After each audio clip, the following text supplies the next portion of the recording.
Are you ready to have some fun? I hope that you are. What we're going to do first is we are going to deploy Slurm, and then we are going to start Flux and Slurm. And that's it. And guess what? We're going to do this all on Kubernetes on my local machine.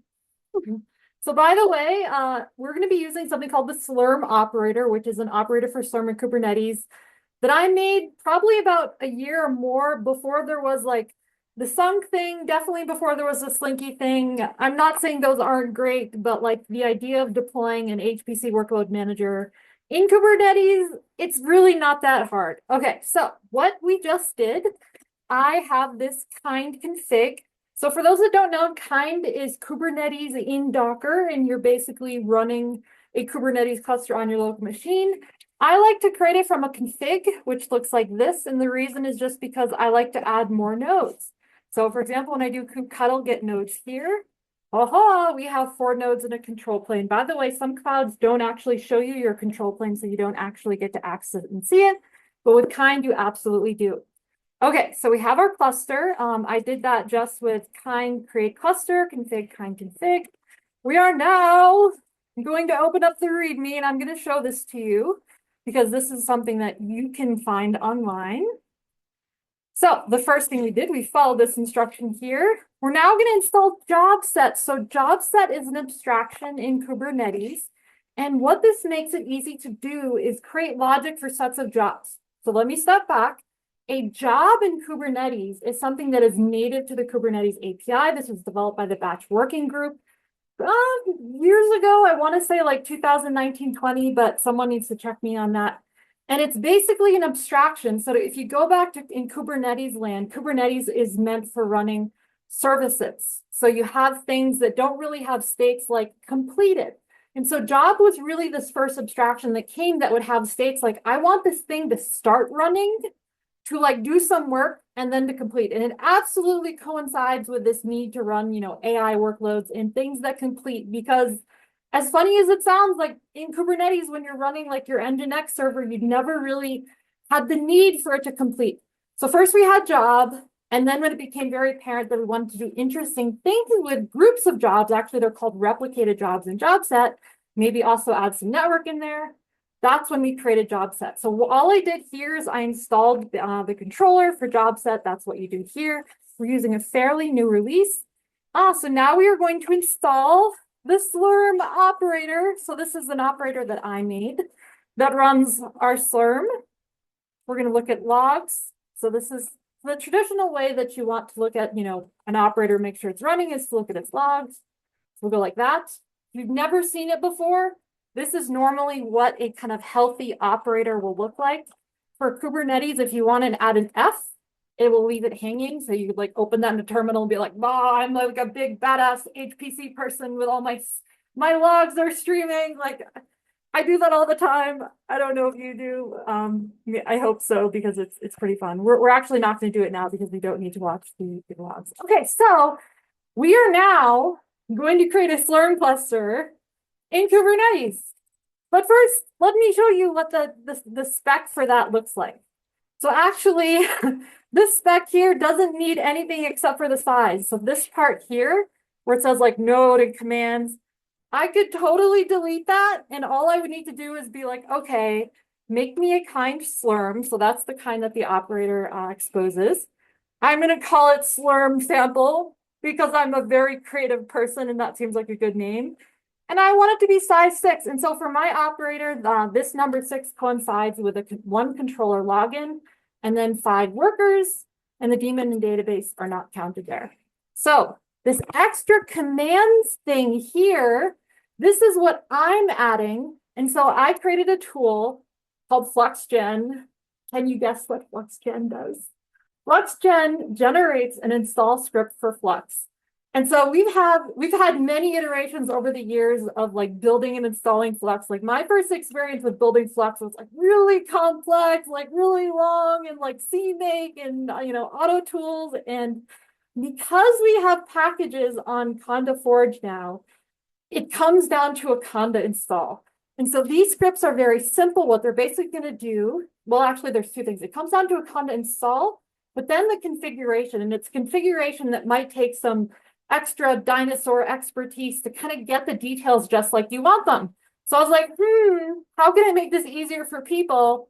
I know, I'll write a tool that abstracts away some of the difficulty. And it's not super difficult. It's a TOML file where you put stuff, but like you have to know like what to put there. This is the truth about most software. It comes down to a config file, and it comes to like writing words and writing the right words in your config file, right? Okay, so flux-gen is basically going to install Mamba, and then from Mamba, it's going to install these packages from conda-forage. I love conda-forage. Then it's going to make the configuration scripts, make sure it's added to the path, and like we are going to have Flux in this cluster. And this would emulate, so like on your actual HPC cluster, you could install Flux in user space and do the same thing. So I will like bring down the anticipation.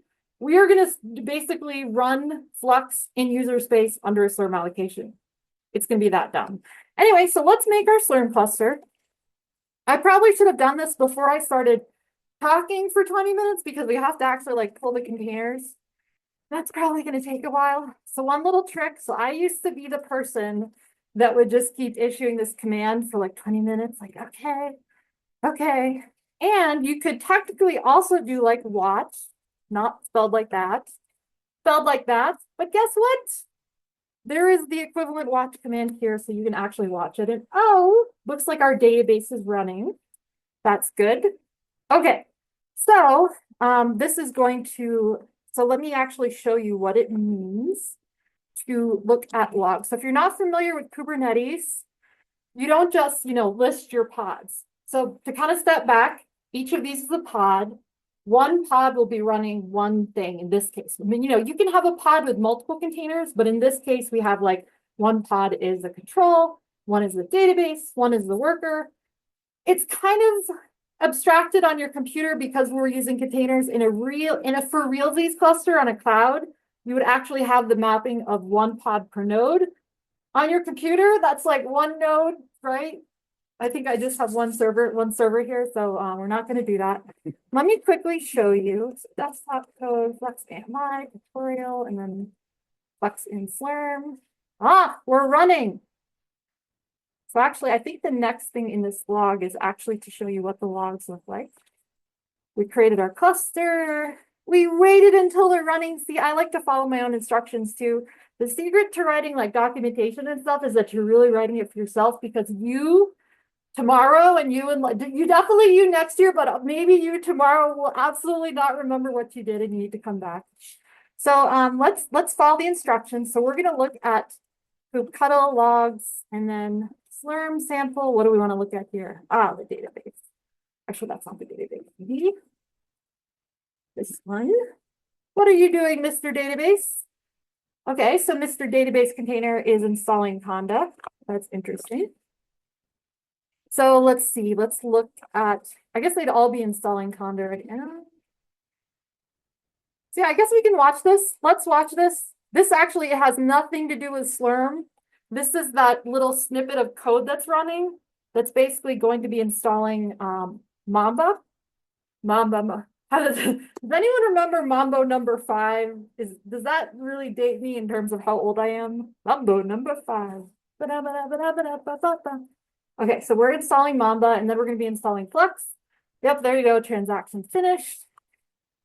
But we eventually will see databases and then the control plane. I think the database is a little farther along. It's like this guy. Yep, okay. Slurm stuff. We found Slurm stuff. So everything rolled up like cinnamon rolls. How is our S going? Still going. So we can probably go in at some point. Am I looking at the login node? Yes, so S is the login node. I couldn't tell you why I chose S because it's not L. Did I have L available? I guess I didn't. Maybe I should change that to L. Let me know what you think. Okay, so transaction finished. Let's see, that's probably almost there. You know what? Let's just shell in and look around, shall we? We'll actually see if our nodes are there. So to basically shell into a node, you're basically going to execute a command. So this comes down to kubctl exec. It's just like Docker. The IT means interactive terminal. And then you give the name of the pod. By the way, the reason that this is auto-completing is because there's a command you can add to your bash RC that will ensure that. I did not know about this command. Thank you to Claudia Misale from IBM Research that told me years ago, and it made my life so much better. So then you usually will just do exec, IT, the pod name, and then bash. Here we are in Slurm. So let's see if our cluster is up and running yet. It is. So we have a normal partition, very, very large time limit, 5 nodes. And so this here, the Slurm sample W00 Slurm sample SVC. So this is the name of the service. This is the namespace default. And then SVC cluster local is kind of what you get as the suffix. And so this is basically kind of the default. It's called a headless service in Kubernetes. And what that allows me to do is it allows me to put all of these different pods on the same network very easily and then have names that correspond to this.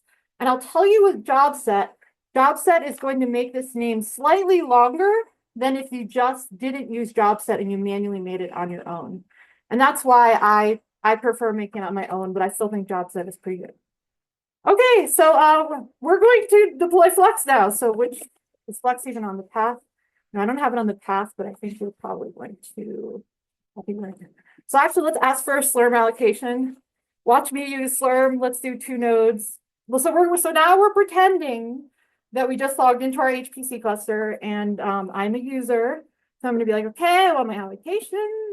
Oh, I got it really quickly. What a great cluster! Like I'm sure that happens in real life. And so we're going to use srun, and we're going to add pty for, I think that means terminal, and we're going to run flux v start, and that the v adds verbosity. I think it just worked. So I added the v, so it shows all these different paths, but you obviously don't need to do that. Flux resource list, there you go. So we are now sitting in a Flux instance that is running under that cluster. You could have installed Flux in user space, and it works. Okay, so we have a full Flux tutorial where we're actually going to go through different commands. I guess I could just do flux run. Okay, I just wanted to give you one command just to show you that it works. So I'm gonna actually go through more detail about Flux in the next part of the tutorial. This part of the tutorial is just running Flux under Slurm. Boom, there it is. Alrighty, that's it. See you later, folks. I have to actually go to a meeting now, but it's a fun meeting, so don't worry, it's not that bad. So bye.